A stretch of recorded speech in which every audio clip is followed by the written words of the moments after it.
बड़े भाई चहल साहब की एक कविता है कोर्ट मार्शल जी संजीत। मन ने जितनी वहां मंच पर पढ़ी उनने खुद नहीं पढ़ी।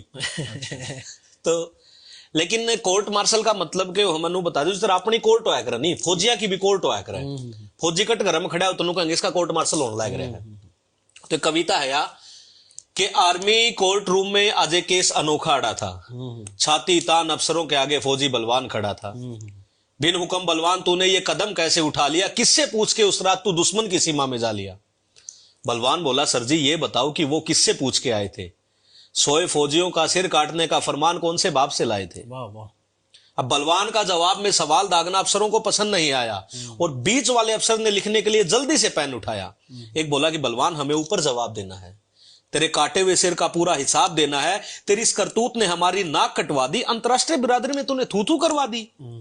बलवान सिंह खून का कड़वा घूंट पी के रह गया, आंख में आया आंसू भीतर ही बह गया। बोला साहब जी अगर कोई आपकी मां की इज्जत लूटता हो, आपकी बहन बेटी या पत्नी को सरेआम मारता कूटता हो, तो आप पहले अपने बाप का हुक्मनामा लाओगे या घर की लूटती इज्जत को खुद बचाओगे। अफसर नीचे झांकने लगा, एक ही जगह पर ताकने लगा। बलवान बोला साहब जी गांव का गवार हूं, बस इतना जानता हूं कौन कहां है देश का दुश्मन, सरहद पे खड़ा खड़ा पहचानता हूं। सीधा सा आदमी हूं साहब, मैं कोई आंधी नहीं हूं, और थप्पड़ खा के गाल आगे कर दूं मैं वो गांधी नहीं हूं। अगर सरहद पे खड़े होकर गोली न चलाने की मुनादी है तो साहब माफ करना, ये काहे की आजादी है। और सुनो साहब जी, सरहद पे छिड़ी जब जब भी लड़ाई है, भारत मां दुश्मन से नहीं आप जैसों से हारती आई है। ये वोटों की राजनीति लोकतंत्र का मैल है, भारतीय सेना इस राजनीति की रखेल है। ये हमें क्या हुक्म देंगे जो खुद ही भिखारी हैं, किन्नर हैं सारे के सारे, ना कोई नर है ना कोई नारी है। और ज्यादा कुछ कहूं तो साहब दोनों हाथ जोड़ के माफी है, दुश्मन का पेशाब निकालने के लिए हमारी आंख ही काफी है। और साहब एक बात बताओ, वर्तमान से थोड़ा सा पीछे जाओ, जब कारगिल में अपना पंजाब वाला यार जसवंत खोया था, आप गवाओ साहब उस दिन मैं बिल्कुल भी नहीं रोया था।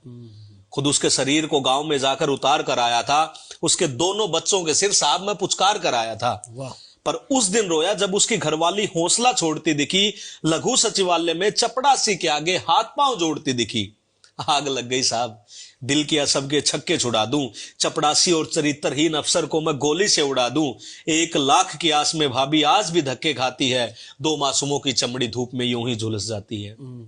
और साहब शहीद जोगिंदर सिंह को तो नहीं भूले होंगे आप, घर में जवान बहन थी जिसकी अंधा था जिसका बाप। अब बाप हर रोज लड़की को कमरे में बंद करके आता है, स्टेशन पर 1-1 रुपए के लिए जोर जोर से चिल्लाता है। पता नहीं कितने जोगिंदर जसवंत यूं ही अपनी जान गंवाते हैं, उनके परिजन मासूम बच्चे यूं दर दर की ठोकरें खाते हैं। भरे गले से तीसरा अफसर बोला कि बात को और ना बढ़ाओ, उस रात क्या हुआ हमले में बस यही सफाई में बताओ। अब भरी आंखों से हंसते हुए बलवान बोलने लगा, उसका हर बोल सबके कलेजों को छोलने लगा कि साहब उस हमले की रात हमने संदेश भेजे लगातार 7, पर हर बार की तरह कोई जवाब नहीं आया। 2 जवान मारे गए, कोई हिसाब नहीं आया।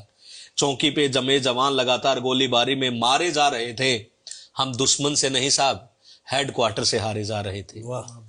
फिर दुश्मन के हाथ में कटार देख मेरा सिर चकरा गया, गुरमेल का कटा हुआ सिर जब दुश्मन के हाथ में आ गया। फेंक दिया ट्रांसमीटर, कुछ और सूझ नहीं आई थी, और बिना आदेश के पहली मर्तबा सर मैंने बंदूक उठाई थी। गुरमेल का सिर लिए दुश्मन रेखा पार कर गया, पीछे पीछे मैं भी अपने पांव उसकी धरती पे धर गया, पर वापिस हार का मुंह न देख कर आया हूं। वो 1 काट कर ले गए थे, मैं 2 काट कर लाया हूं। इस बयान का कोर्ट में न जाने कैसा असर गया, पूरे ही कमरे में एक सन्नाटा सा पसर गया।